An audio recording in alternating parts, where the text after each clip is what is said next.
नमस्कार खुलुमबाय मैं हूँ आप लोग का द जेम्स मुसाहारि आरो आंनि उन्दै उन्दै फंबाय बिनानावमोन आरो आंनि लोगो नोंथांमोन आंनि गोसो गोरबोनिफ्राय जय हिन्द। दिनै आङो श्रीनगर टु दिल्ली थांगासिनो दङ। बे नोंथांमोना दा जा नुगासिनो दङ बे काश्मीरखौ फ्लाइट सानिफ्राय ओरैबायदि समायना नुयो नोंथांमोननो आङो देखायगासिनो दङ। काश्मीरनिफ्राय दिल्लीया लासै देखायगासिनो दङ। गोजौआव काश्मीरखौ बोरैहाय नुयो नोंथांमोना बे भिडिअखौ जोबजासिम नायलांबाय था। आसा खालामो आंनि उन्दै उन्दै फंबाय बिनानावमोना गासैबो मोजाङैनो दङ आरो बे भिडिअखौ जोबजासिम नायलांबाय था। आरो गेजेर ससेयाव बोथोरा गोजौआव गाज्रि जाना होयोब्ला माबायदि जायो फ्लाइटआ बेखौबो नोंथांमोना बे भिडिअनि गेजेरजों नुनो मोनगोन।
लोगोफोर नै बोथोरा ओरैबायदि गाज्रि माने अखा हानो नागिरदों जोमै जाजोबदों आरोना। बेफोरबायदियाव ओरैबायदि गिनो लागा फ्लाइट सायाव फ्लाइटआ खम फैजोबो बे जोमैयाव सौग्रुनानै जोबोर माने ओरैबायदि गिथावथाव माने फ्लाइटखौनो दिनैनिफ्राय गाखोला नामा बेफोरबायदि सानलायलाङो आरोना। नोंथांमोना नायबाय थानाय फ्लाइटआ खम फैजोबो आरोना। बेनिफ्राय आं सानो आरोना फ्लाइटआव गाखोखांनायनि उनाव माने गावनि जिउखौ माने दावदै बायदिसो मोनो हा माला मा जागोन गेरेन्टिखौनो मोननानै माबायदि जादों ओरैबायदि गिथावथाव जोबोर गिनो गोनां जायो आरो ना फंबाय बिनानावमोन आरो आंनि लोगो नोंथांमोन।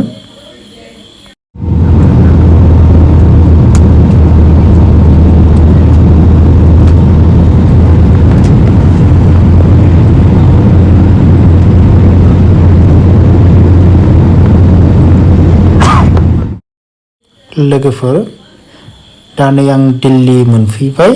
नै फ्लाइटआ माने दिल्लीयाव माने बानोसै। नोंथांमोना दा दिल्लीखौ नायलायदो दिल्लीया माबायदि आरो काश्मीरा माबायदिमोन। गोबां फाराग दं। नै दिल्ली मोनफैनाय लोगो लोगो गासैबो बिल्डिं गोजा जाजोब्बाय।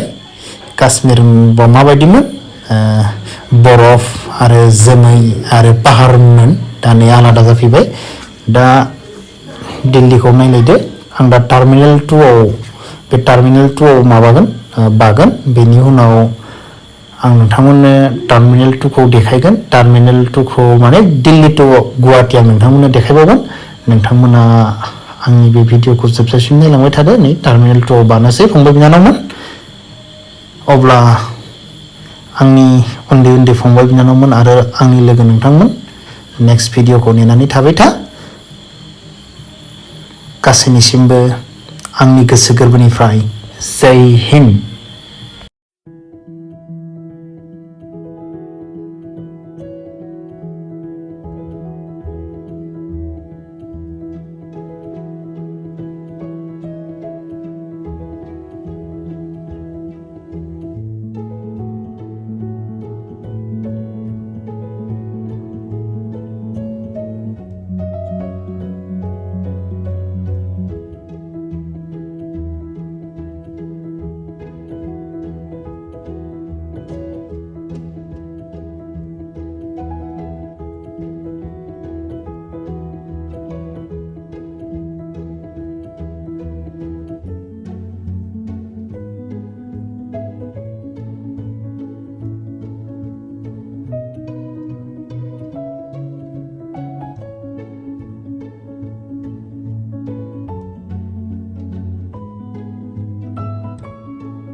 Requesting all to remain seated, please.